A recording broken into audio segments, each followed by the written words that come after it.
کیا کہہ رہے ہیں کہ وَكَذَلِكَ لَا يَجُوزُ بَيْعُ الصُّوفِ عَلَى ظَهْرِ الْحَيَوَانِ کہ اور اسی طرح سے اس اون کو بیچنا بھی جائز نہیں ہے، ان جانوروں کے بالوں کو بیچنا بھی جائز نہیں ہے جو کہاں پر ہوں، عَلَى ظَهْرِ الْحَيَوَانِ جو کہ جانوروں کی پشت پر ہوں، جانوروں کی پیٹھ پر ہوں۔ کیوں جائز نہیں ہے؟ وجہ کیا ہے؟ اس کے عدم جواز کا سبب کیا ہے؟ فَإِنَّهُ يَتَعَذَّرُ تَسْلِيمَهُ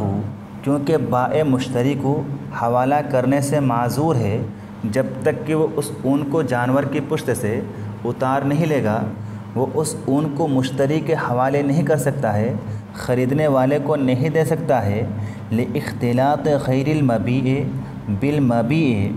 کیونکہ مبیع اور غیر مبیع جسے فروخت کیا جا رہا ہے اور جسے فروخت نہیں کیا جا رہا ہے دونوں آپس میں ایک دوسرے کے ساتھ ملے ہوئے ہیں۔ مبیع اور غیر مبیع میں اختلاط پایا جا رہا ہے، اسی لیے اس اون کو، جانور کے ان بالوں کو جو کہ جانور کی پشت پر ہے، جانور کی پیٹھ پر ہے، بیچنا صحیح نہیں ہے، جائز نہیں ہے۔ آگے بیان کیا جا رہا ہے کہ فعن ابن عباس رضی اللہ عنہما قال حضرت ابن عباس رضی اللہ عنہما سے مروی ہے،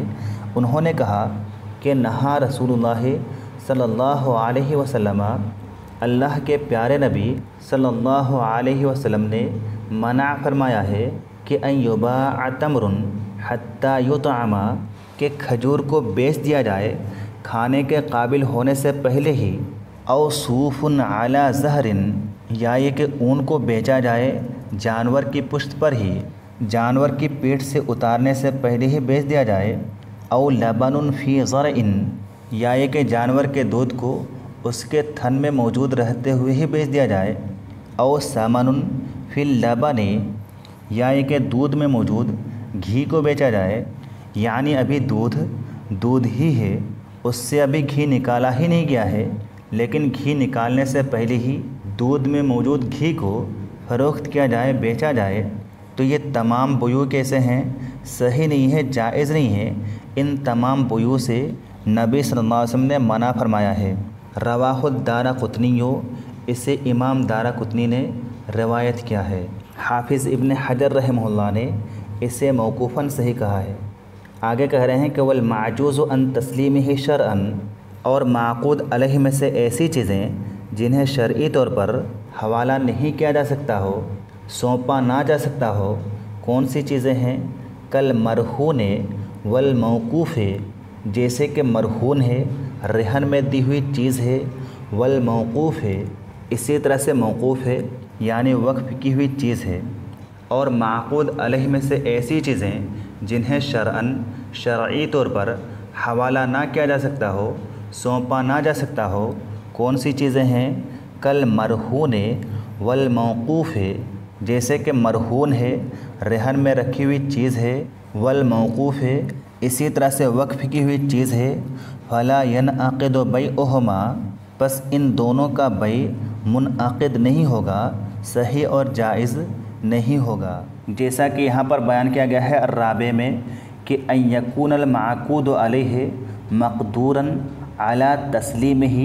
شرعاً و حساً کہ معقود علیہ ایسی چیز ہو مقدوراً علی تسلیمہ جسے حوالہ کیا جا سکتا ہو، جسے سونپا جا سکتا ہو، شرعاً و حساً شرعاً بھی اور حساً بھی، شرعی طور پر بھی اور حسی طور پر بھی۔ آگے کہا گیا ہے کہ فما لا یقدر علی تسلیمہ حساً کہ ایسی چیزیں جنہیں حسی طور پر حوالے نہ کیے جا سکتے ہوں، کون سی چیزیں ہیں؟ آگے اس کی مثالیں دی گئی ہیں، لیکن ایسی چیزیں جنہیں شرعاً حوالے نہ کیے جا سکتے ہوں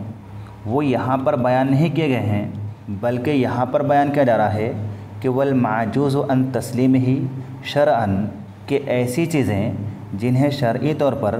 حوالے نہ کیے جا سکتے ہوں، کون سی چیزیں ہیں؟ کل مرہون والموقوف ہے، ایک تو مرہون ہے، گروی میں رکھی ہوئی چیز ہے، اور دوسری چیز ہے موقوف، وقف کی ہوئی چیز۔ ان دونوں کا حکم کیا ہے؟ فلا ینعقد بیعہما ان دونوں کا بیع منعقد نہیں ہوگا، کیونکہ ان دونوں کو شرعاً مشتری کے حوالے نہیں کیا جا سکتا ہے۔ آگے کہہ رہے ہیں کہ وَيَلْحَقُ بِهَذَا اور اسی چیز میں شامل ہوگی التفریق بالبیع بین البہیمۃ وولدها جانور اور اس کے بچے کے مابین بیع کے ذریعے تفریق پیدا کر دینا، یعنی جانور کا بچہ موجود ہو اور صرف اس کی ماں کو بیچ دیا جائے، یا یہ کہ صرف بچے کو بیچا جائے، یا یہ کہ دونوں کو بیچا جائے لیکن الگ الگ لوگوں سے بچے کو کہیں اور بیچا جائے اور اس کی ماں کو کہیں اور بیچا جائے، اس طرح کا بیع بھی صحیح نہیں ہے۔ جن بیوع سے منع کیا گیا ہے انہی بیوع میں یہ بیع بھی شامل ہے، لنہی الرسول